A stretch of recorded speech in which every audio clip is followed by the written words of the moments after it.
welcome back to the channel. I am the Darklight Emissary, and today's episode is going to go over my speculation for what is going to be in the final book of the Horus Heresy series and Siege of Terra series that has been ongoing the last couple of years. This has been a long time coming for us fans who have been reading the books since the beginning, and before I get into that, I want to give a little bit of background on myself, because if you are new to this channel especially, and even if you're not very new to this channel, I kind of started this channel diving straight into the lore that I was familiar with telling, and colored with my experiences and speculations about the lore itself, because I'm pretty well versed in it. And so I'll give a bit of background about myself. I have been reading these books for nearly 18 years now. I just turned 33 this month, so, you know, I'm getting a little bit older here.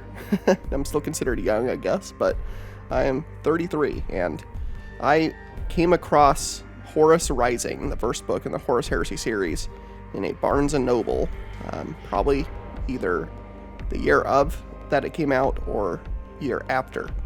I had read many, or not many, but several different books before this. I had been into the Dawn of War series of games. That's kind of what got me into it. I had a friend in junior high school who kind of got me into Warhammer through the Dawn of War series of games. The first game, Dawn of War, its expansion, Winter Assault, and one of my all-time favorites, Dark Crusade, and then also Soulstorm to a certain extent, but definitely a lot of my love went to Dark Crusade. And I did like Dawn of War 2, but not nearly as much, and I'm kind of digressing into the games, but my point is, I got involved in Warhammer pretty young. I went down the rabbit hole on the Wikipedias, and then I started getting my first books, and I don't recall what my first book was, but it was either the Ultramarines Omnibus, a Grey Knights novel, the first Grey Knights novel, or what else did I read back then? The Eisenhorn trilogy, of course, several different of the kind of what are considered staple books today that, you know, I would recommend to beginners, are what I started with back in the early 2000s there. And I remember I went to a Barnes & Noble just to look at the new Warhammer books that were out. And keep in mind, this is back still pretty young internet era, and I didn't really look at new releases for Warhammer books online very much.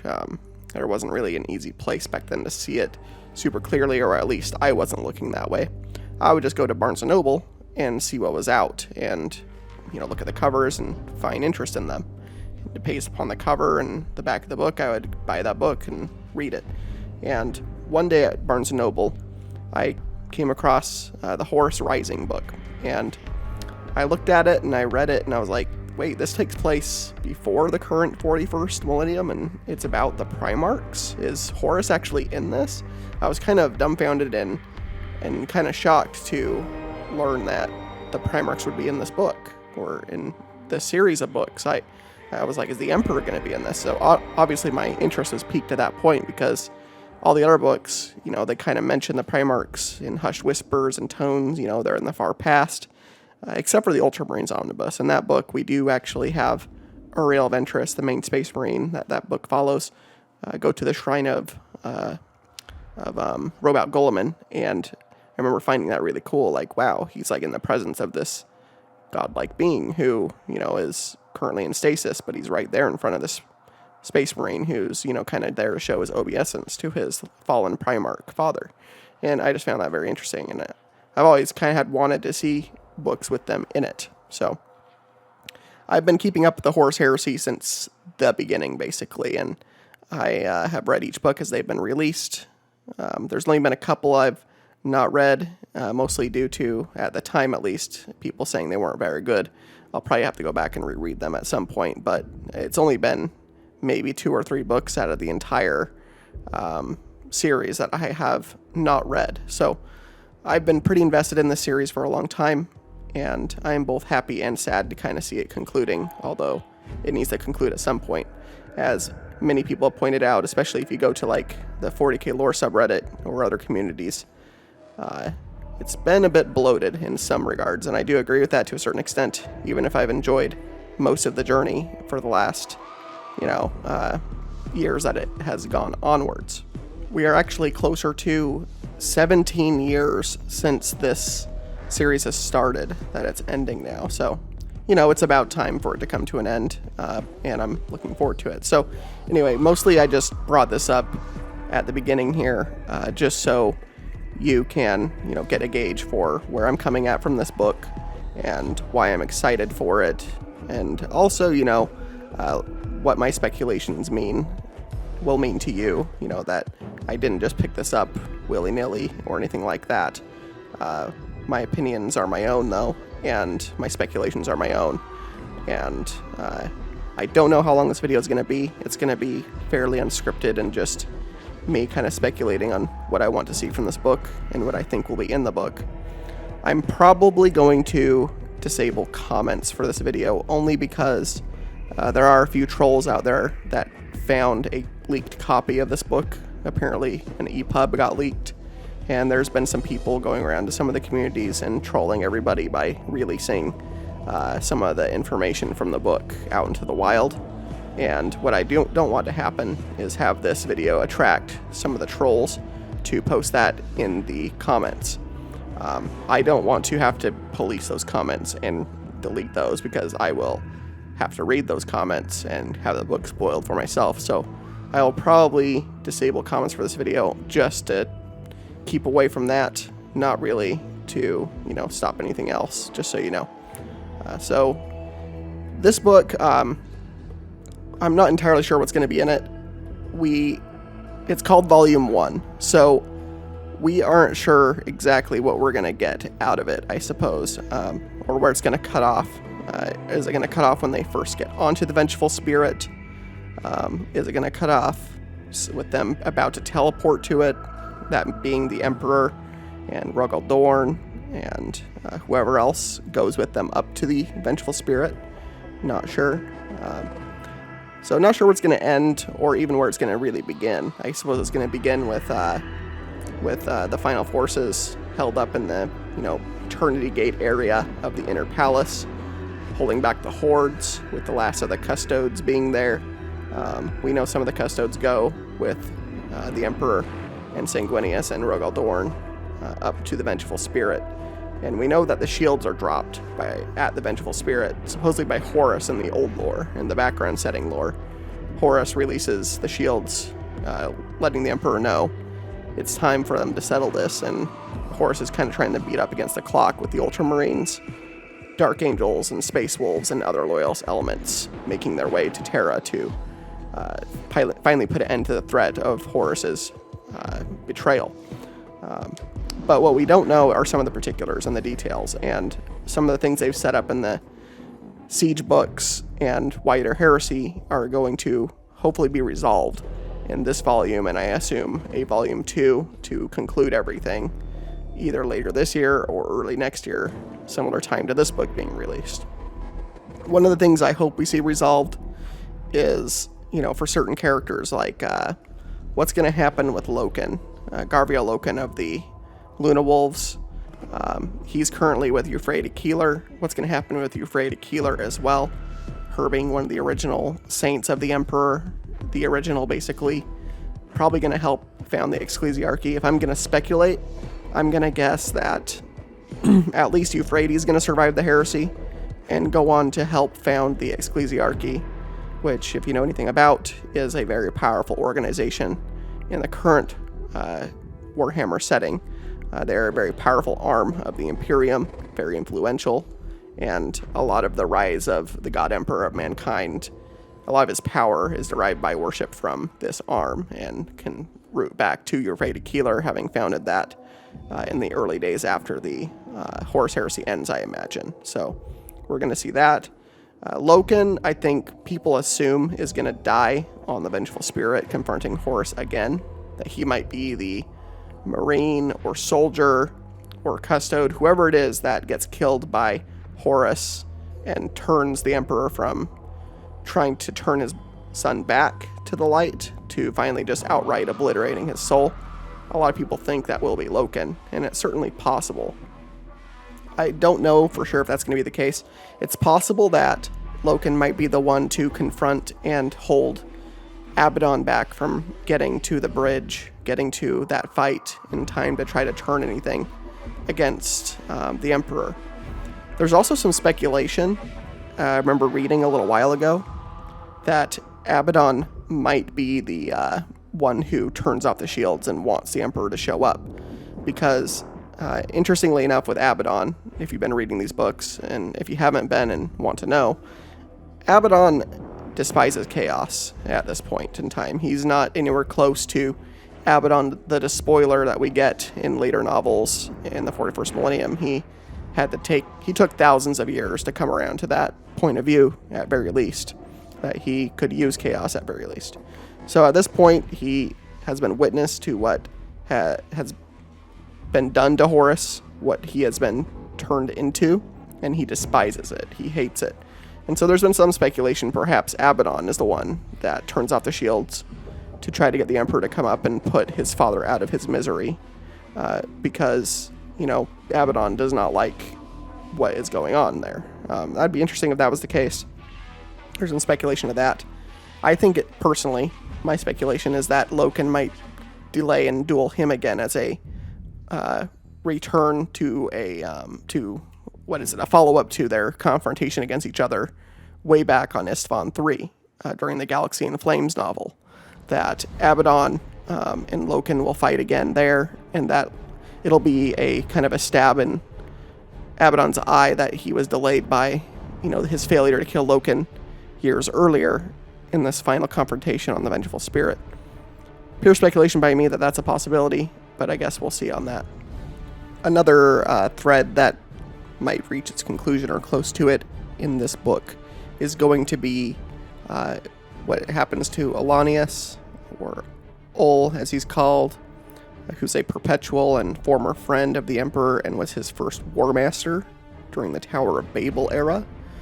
He is on his way to try to get to the Emperor, along with his companions John Grammaticus, the original Space Marine of them all, Astarte is his name, appropriately. And then we've got a couple aligned more towards chaos. We've got an Alpha Legionnaire who may or may not be Omegon, who seems to recognize John Grammaticus as well from the book Legion, where both John and the Alpha Legion was formerly introduced into the Horus Heresy series. There is a woman with this Alpha Legion Marine who seems to be some kind of psyker or sorceress lady. Cyrene, who was the original saint character, confidant to Argatal and the Gal Vorbak, who were like the first possessed Marines of Wordbearers. She seemingly was brought back as a perpetual, and it's speculated this sorceress might be her, but we don't know too much about her, other than she is trying to also reach the Emperor, and for whatever reason, despite them being somewhat on the opposite side of things, there seems to be a truce between them and Ol's side, although Ol is not exactly aligned to help the Emperor. He just seems to know he needs to be there at the end to be at the Emperor's side. Whether to help or hinder, we don't know, per se, what's going to happen there. But this band of people kind of represents all the different aspects of this war, with a Space Marine from each side, with Ol, who is a perpetual, a couple of perpetuals representing. There's also at least one normal human with them. So it seems like every bit of humanity is represented in this group, and they're all supposed to make it to the Vengeful Spirit at the end, from what I can tell. So we'll see how they kind of get involved with everything towards the end. If all of them make it to the throne room, or if just Ol does, and he's the one that gets killed by Horus and forces the Emperor to finally do what he needs to do to win the battle. Not sure there. We're again going to find out here. Sanguinius, we know his ultimate fate, of course. He is destined to die fighting Horus before the Emperor shows up. They confront each other. Horus offers Sanguinius another chance to join him. Sanguinius refuses and knows that this refusal will result in his death at the hands of his fallen brother. But there is speculation, and has been for years now, that this might be the final manifestation of the first manifestation and final act by Sanguinius could be that he succumbs to the Black Rage and either hurts Horus very badly or even kills him, and by the time that the Emperor shows up, he has to face not Horus, but Sanguinius, who, you know, like, a lot of people don't like this theory, and I understand a bit of why they don't like it, but at the same time, now that I'm thinking about it right here a bit more, the Emperor being so against killing Horus in the old lore by this point in time seems a bit odd to me. The Emperor does not come across, from everything we know about him, he does not come across as seeing these Primarchs in a sentimental way. So even though he trusted in Horus's abilities to lead his men without him being there as War Master, I don't know if the Emperor truly exactly loved Horus. And I do wonder if he saw Sanguinius in a better light, and definitely seemed to, you know, improve his love of Sanguinius by Sanguinius sticking to his guns and staying loyal to the Emperor at the end here.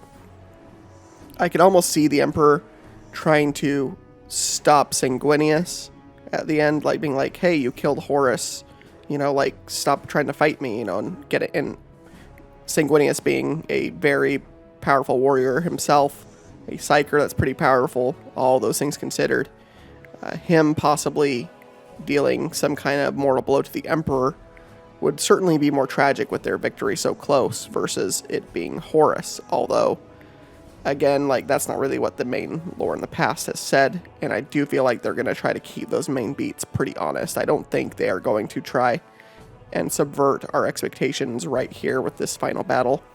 Too many people have for too long read these books and had this old story, you know, that they've reread and reread for them to turn that on us, I feel like. So I don't think this theory is going to happen, but it is a speculation, and I almost can believe it only because the Emperor seems to be pretty ruthless when he needs to be, and there's ample proof of Horus's treacheries at this point. I mean, he sent, for trying to tell him that of this betrayal, the Emperor sent the Space Wolves and Custodes, Silent Sisterhood, Ordo Sinister Titans. He sent everything in a gauntleted fist of death to take out Magnus, basically.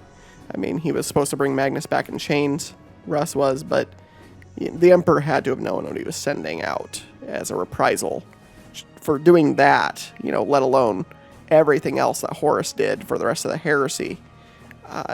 I don't know if I believe that the Emperor is going to show up on the deck of the Vengeful Spirit, confronting his fallen son and having anything close to, you know, an emotional unwillingness to wipe out Horus. I feel like we're going to get some more details here as to why the Emperor is holding back on simply wiping out Horus completely with his psychic mind, which we know he can do at pretty much any point. The Emperor is so powerful with his psychic abilities that he can literally just obliterate Horus's soul, which he eventually does. And this is after Horus nearly kills him. So what's going to actually happen here, whether it's a mix of something weird with Sanguinius that we aren't privy to yet, we don't know. Some of the things people have said over the years to speculate on this moment too is that, you know, the Imperium is big on propaganda, right? Nothing bad has ever happened, you know, to its citizens. You know, there's these ancient myths that are told, like, oh yeah, the emperors some of them fell and became monsters, you know, but the rest, you know, were glorious beings of light and blah, blah, blah, blah. Some people have speculated it could totally be that Sanguinius did do something. And as a, you know, cover up, the Emperor, as well as the Imperium at large, completely tosses that under the rug and tells the story of, you know, Horus crying like a baby and being like, you know, I'm so regretful of what I did, you know, wipe me out, Father, I deserve it, you know, the Chaos Gods will come back, because that's in the old lore, when the Emperor fills Horus with his psychic, you know, power and might, the Chaos Gods retreat for a time, and Horus is pure again, and Horus realizes what he did and regrets it, apologizes to his father, has a final moment, and is like, go ahead and obliterate me, though. I deserve it. Not only that, but the Chaos Gods will take me again if you retrieve your power back to you. So that's what the Emperor does. That does sound a bit too perfect of a ending type of thing. So I do wonder if that's like Imperial scholars embellishing it later to cover up any possible weird, like things that would make the Emperor or the loyalist Primarchs like Sanguinius look bad. Definitely think it's a possibility of some kind or magnitude. I do wonder what they're going to do with Dorn. So we know that Dorn goes up to the Vengeful Spirit with the Emperor when they teleport onto it, but he gets separated from the Emperor. So I wonder if we're going to get perspective of Rogal Dorn and what he's stuck having to deal with for the duration that keeps him away from the Emperor's side during his confrontation with Horus. I don't know if we're going to actually see the confrontation with Horus in this book. I think it's possible we will. And that if there's going to be a Volume 2, which since this one's named Volume 1, I imagine Volume 2 is going to be a book that details the aftermath of the Emperor's death and internment onto the Golden Throne. And I'm actually looking more forward to that than I think the actual confrontation with Horus. It's going to be very interesting to see Rogal Dorn's state of mind, Constantine Valdor's state of mind, Jagate Khan if he comes back out of his coma that he was put in confronting Mortarion, and Warhawk.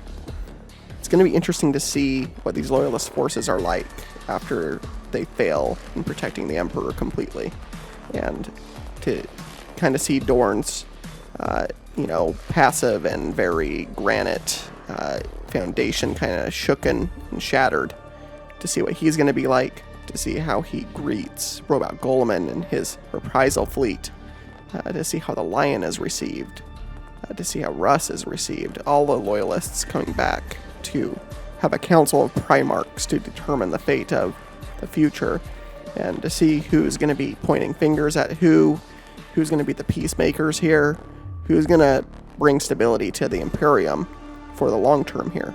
I imagine Robot, of course, is going to try to be a voice of reason, but I imagine people like Dorn are going to want to cast, vengeful aspersions at him, like, why weren't you here earlier?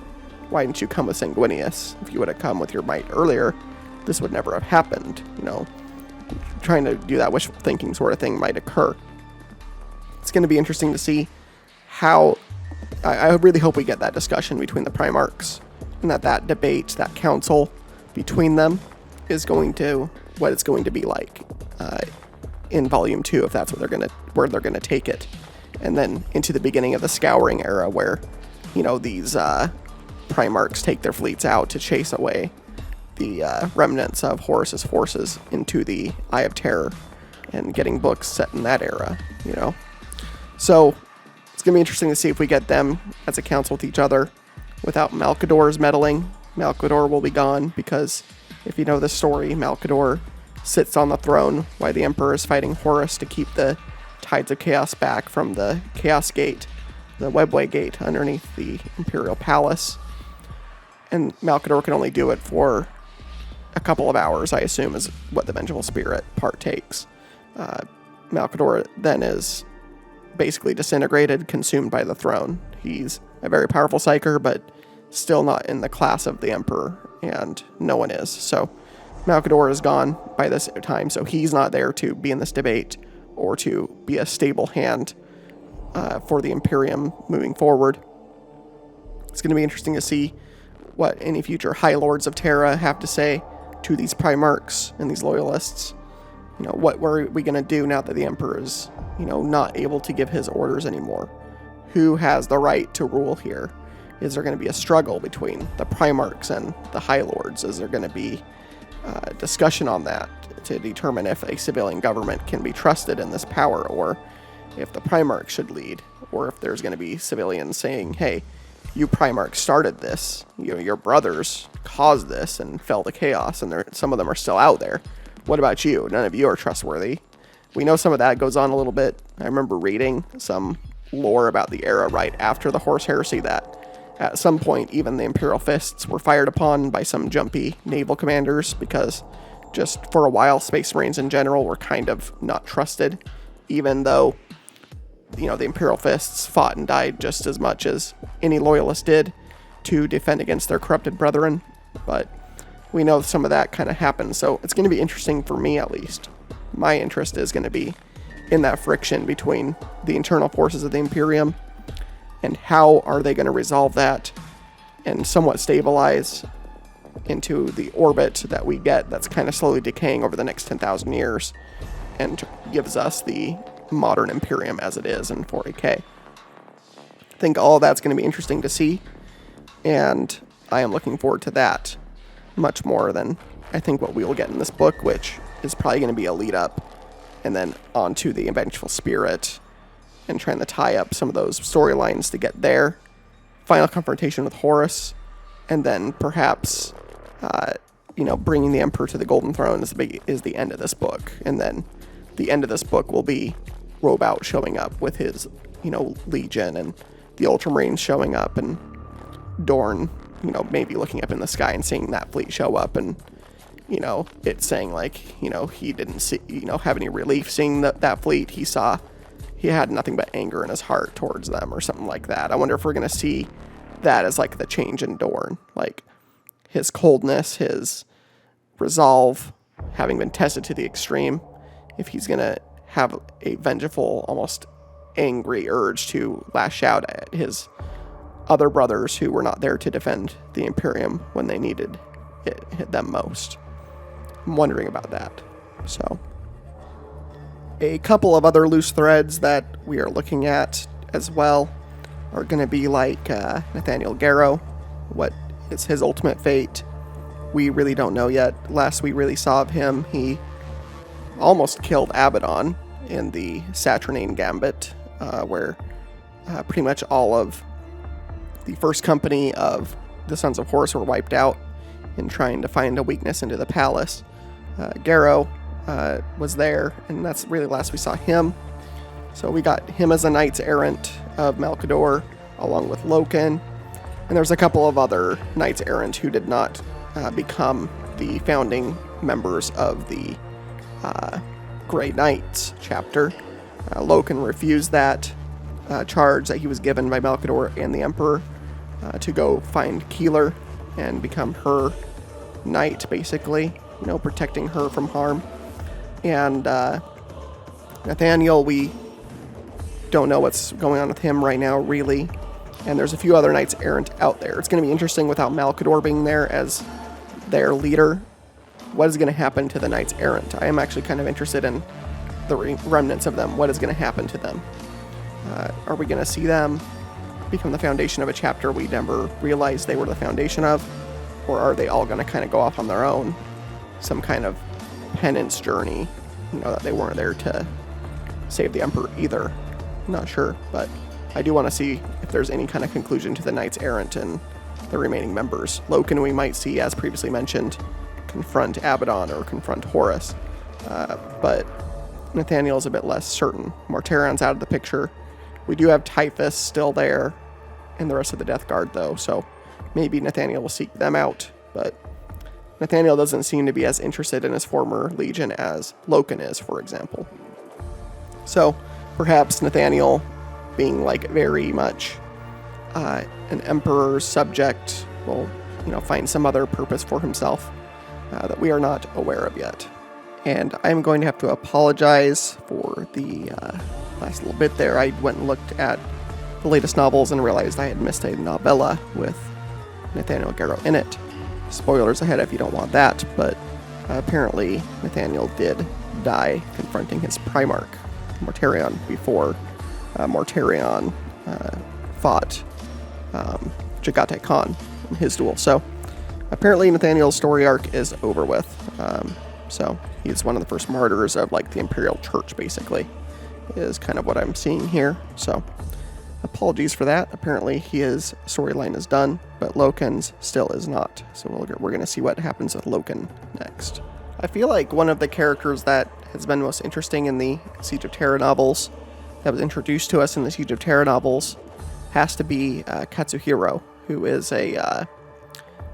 basically a conscript in the Imperial Guard forces there, and just seeing the siege through his eyes. At one point, Katsuhiro just kind of laughs at the absurdity of what he's seeing. Like, he witnesses at one point these massive siege engine, type towers that the Death Guard are using to scale the walls of one of the palace walls. And Katsuhiro just starts kind of laughing at the absurdity of it all. And so in that way, he's kind of a regular human character witnessing and being involved in this larger-than-life setting. And he's kind of just laughing at the absurdity of Warhammer. And I think he's been a character that a lot of people have enjoyed reading and seeing kind of be that underdog character that doesn't have the experience, armor, augmentations, experience, none of it that like even other guard troops have, let alone someone like a Space Marine, who's mainly the characters we see these events unfold through. It's been interesting to see Katsuhiro be that regular human character fighting the best he can in a situation that is completely out of his control. And, he was given the baby child that Shiban Khan, was limping in from his, struggles. White Scars Legion Khan, he comes walking into their battle lines, this injured, busted loyalist Marine. In the crook of his arm is a baby, like how ridiculous is that during the siege that there's any children left alive out in the wasteland from the ferocity of this battle, this war, Demons like Angron were out there, and Shiban barely makes it through. And he actually gives Katsuhiro that child. So it's going to be interesting to see if that baby amounts to be anyone special later on during the Scouring era or something. Apparently, Katsuhiro is still alive with Euphrates Keeler's host that was kind of last seen, uniting together and kind of becoming this zealous army that was kind of, picking and choosing areas to take down enemies, independent of the rest of the Imperial forces still left in the palace. So I brought up broadly what I think regarding, the Primarchs that, are going to be back at the palace at the end of all this. I'm very interested to see what each of their reactions are going to be, what Russ's reaction is going to be, Robout, the Lion. What are they going to have to say to these brothers that, were fighting and defending, when they weren't? Like, what's that reuniting going to be like? I can't believe it's going to be something approaching relief with the perceived failure that it was, ultimately. I'm interested to see what each of them have to say. It's going to be interesting to see if Constantine Valdor is going to be in these conversations with these Primarchs and what his thoughts are going to be toward Dorn, towards the other loyalists. Valdor never seemed to really like the Primarchs to any great degree, and he probably told the Emperor, and I believe he's even said this in some of the books, he didn't really see a need for the Primarchs and kind of saw them as a mistake by the Emperor anyways. And I imagine that's an opinion of several of the Custodes, that both the Primarchs and their Space Marines were a bit of a mistake to be made, especially after they, became corrupted and turned against the Emperor. The Custodes are so loyal to the Emperor on a granular level that they would never turn to the Emperor and say, I told you so, but in their hearts, I'm pretty sure that's how they feel. And so it's going to be interesting as well to see what Valdor is going to be doing. I wonder if we're going to see any sort of reference to Valdor becoming the King in Yellow in the modern Warhammer 40k, because at some point between the Siege of Terra and the modern 40k era, Valdor disappears, and it's not really mentioned what happened to him. And then now there's these rumblings in the current era with the Beckwin trilogy of novels by Dan Abnett that the King in Yellow, that's a major character in those books, could be Valdor. There's a book they find with Constantine Valdor as the name in it, and many other names, and Valdor would have many other names because Custodes gain a new name for all their achievements, and Valdor would be at the top of that list for a lot of achievements. So it's going to be interesting to see if we see some seed planted at the end of the siege that would launch Valdor forwards to that eventual outcome. And we'll see if Dan Abnett gives us any hint there, because he's the one writing this, and also writing those. So it'd be interesting to see if we get some connection there.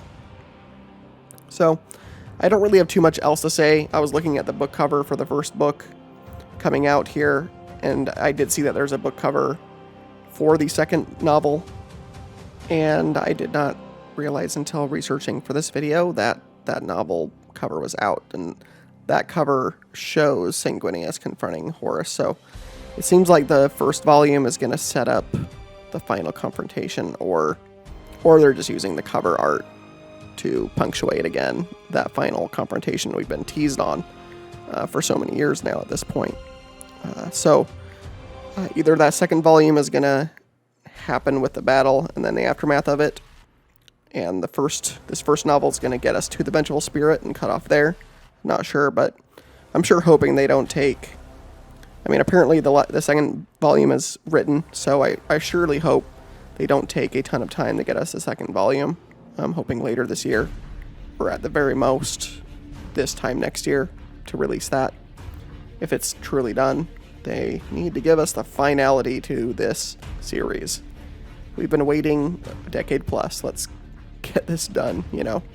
That's kind of how I'm feeling at this point. Like, I'm kind of sad to see it over, because it's been a part of my life so long, but I'm also kind of happy to see them finally pen a conclusion to this, and that Dan Abnett's still here and giving us a solid conclusion. That's one thing that I super appreciate. Like, a lot of people have been very critical of these books for many reasons that are valid, some that are not. But one thing we can't fault this series for is the consistency of the writers involved in these novels. For the most part, nearly every writer, with the exception of, I think, like Ben Counter, has written consistently and helped construct this series of books. I don't know how many book series are out there written by multiple authors, 5+ of them, that have stuck with this series as long as this series has stuck with its authors and given us a cohesive full volume of books like this.